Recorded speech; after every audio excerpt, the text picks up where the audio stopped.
Assalamualaikum warahmatullahi wabarakatuh. Hai guys, kembali lagi di video aku. Pada kesempatan kali ini, kita akan belajar bersama tentang verbs. Apa itu verbs? Dan apa aja sih contohnya? Yuk kita bahas di video berikut ini.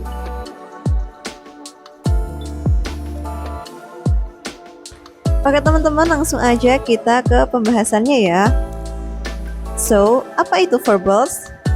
Jadi, verbs adalah kata kerja atau verb yang bentuknya berubah, sehingga tidak lagi berfungsi sebagai kata kerja utama, tetapi menjadi noun, adjective, dan juga adverb. Jadi, walaupun asalnya dari kata kerja, verbs ini tidak menunjukkan aksi utama dalam kalimat. Jadi, maksudnya di sini adalah verbs itu dia berfungsi sebagai kata benda, bisa juga menjadi kata sifat dan juga menjadi kata keterangan dalam sebuah kalimat. Next, yaitu jenis-jenis verbs.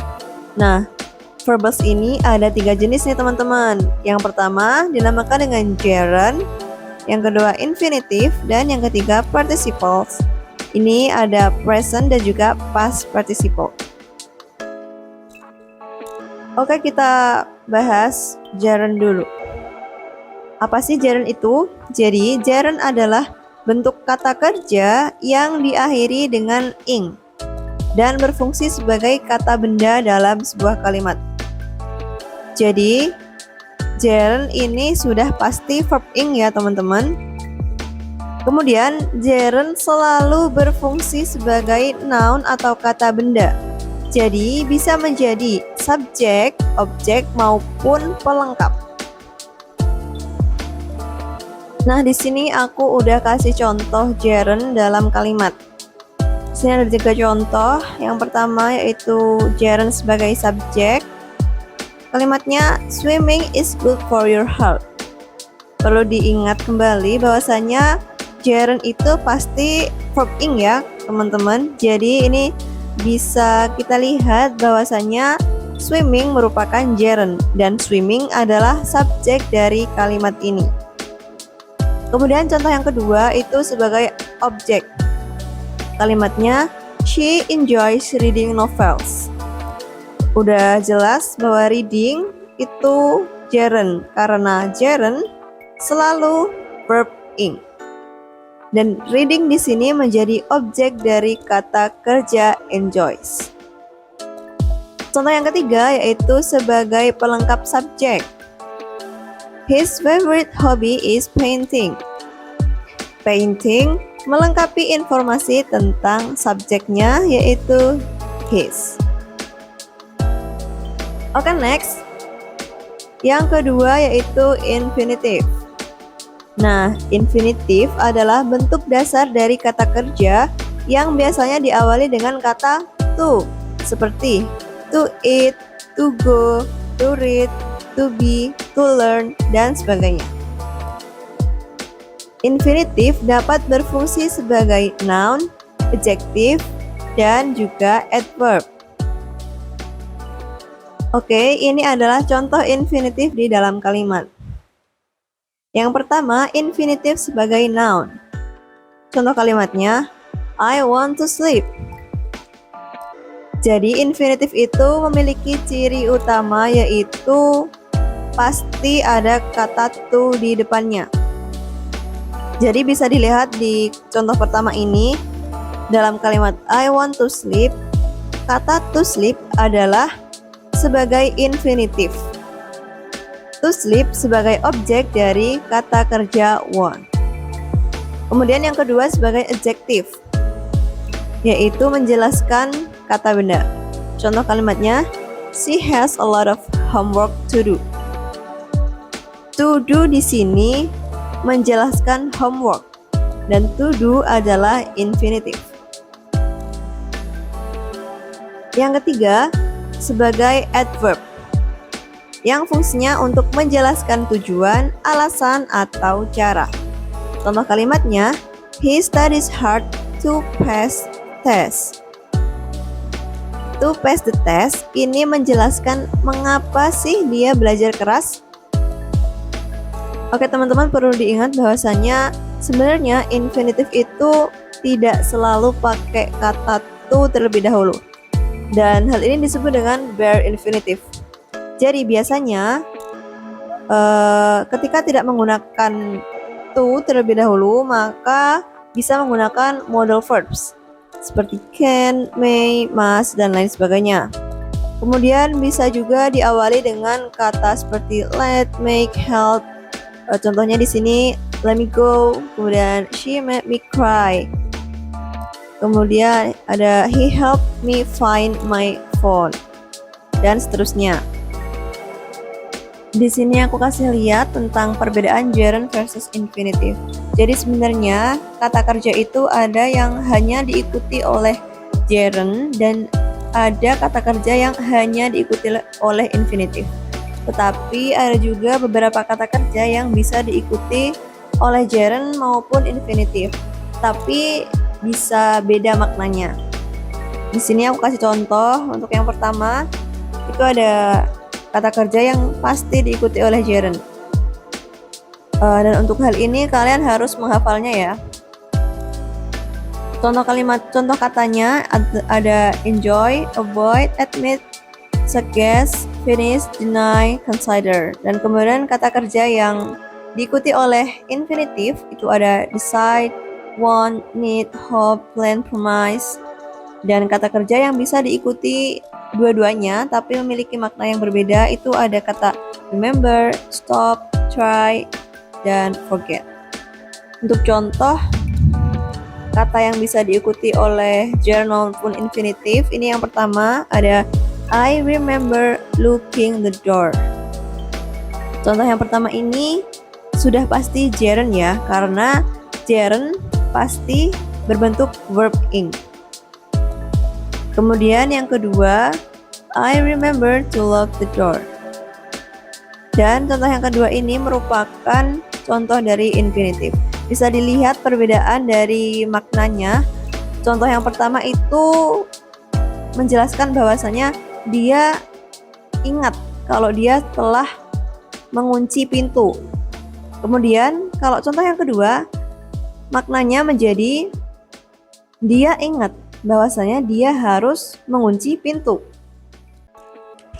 Oke, next, participle. Participle adalah bentuk kata kerja yang berfungsi sebagai kata sifat dalam kalimat. Artinya, participle ini menjelaskan kata benda meskipun bentuk dasarnya berasal dari kata kerja. Nah, ada dua jenis participle nih. Yang pertama ada present participle. Ini udah pasti pakai verb ing. Dan yang kedua ada past participle. Dan ini bentuknya yaitu pakai verb 3. Di sini ada catatan, meskipun mirip dengan gerund, yaitu sama-sama berakhiran dengan ing atau menggunakan verb ing, present participle berfungsi sebagai adjective, sedangkan gerund berfungsi sebagai noun. Jadi participle di sini sebagai adjective, dia menjelaskan kata benda dari sebuah kalimat. Sedangkan kalau gerund itu sebagai kata benda dalam sebuah kalimat. Berikut ada contoh dan juga fungsi dari participle. Kita bahas yang pertama dulu, ada present participle, yaitu verb ing, digunakan untuk menjelaskan noun. Contoh kalimatnya, the crying baby needs attention. Artinya, bayi yang menangis itu membutuhkan perhatian. Nah, kita lihat kata yang berwarna merah yaitu crying. Crying ini menjelaskan baby atau anak yang sedang menangis. Jadi bisa dikatakan bahwa crying di sini itu adalah participle. Karena crying menjelaskan baby-nya. Contoh yang kedua, past participle dalam bentuk verb 3. Digunakan untuk menjelaskan noun. Biasanya menggambarkan kondisi setelah suatu aksi. Contohnya, the broken window needs to be fixed. Kata broken di sini menjelaskan window atau jendela yang sudah rusak. Jadi, perlu ditegaskan lagi bahwasanya participle itu berfungsi untuk menjelaskan noun. Nah, di sini aku punya beberapa contoh sekaligus latihan untuk kita cara membedakan gerund versus present participle ya, karena sama-sama menggunakan verb ing biar kalian lebih paham lagi tentang materi ini. Oke, yang pertama ada kalimat reading helps improve your vocabulary. Di sini kata reading merupakan gerund. Kenapa? Karena reading di sini berfungsi sebagai subjek dari sebuah kalimat, yang artinya reading merupakan kata benda dari kalimat ini. Kemudian yang kedua ada the boiling water spilled on the floor. Nah, ini merupakan contoh dari participle. Kenapa ini merupakan contoh dari participle? Karena kata boiling di sini itu menjelaskan water, di mana water merupakan kata benda dari kalimat ini. Dan di sini masih ada 3 kalimat lagi yang belum diketahui apakah ini termasuk gerund atau participle. Kalian bisa coba isi sendiri dan nanti ditulis di kolom komentar ya, kita koreksi bersama. Jadi kesimpulan materi pada video kali ini, yang pertama yaitu verbals adalah bentuk kata kerja yang tidak berfungsi sebagai kata kerja utama, akan tetapi menjadi kata benda, kata sifat, atau kata keterangan. Jadi ada 3 jenis verbals ya teman-teman yang perlu diingat. Yang pertama yaitu ada gerund yang bentuknya pasti verb ing dan fungsinya sebagai noun atau kata benda, bisa sebagai subjek, objek, maupun sebagai pelengkap. Di sini aku kasih contoh kalimatnya. Yang pertama, swimming is healthy. Swimming di sini menjadi gerund karena swimming menjadi subjek dari kalimat tersebut. Next ke infinitive. Kalau infinitive itu sudah pasti ada awalan to plus verb dasar. Selain kata to, ada juga beberapa models verb maupun kata-kata tertentu yang menjadi ciri dari infinitive. Fungsi dari infinitive itu sendiri yaitu sebagai noun, adjective, maupun sebagai adverb. Contoh kalimatnya, I want to learn. Dan yang terakhir ada participle. Ada 2 jenis participle. Yang pertama ada present participle dan ada past participle. Hati-hati dengan present participle, dia bentuknya mirip dengan gerund, sama-sama verb ing, akan tetapi di sini sudah jelas bahwasanya fungsi dari keduanya itu berbeda.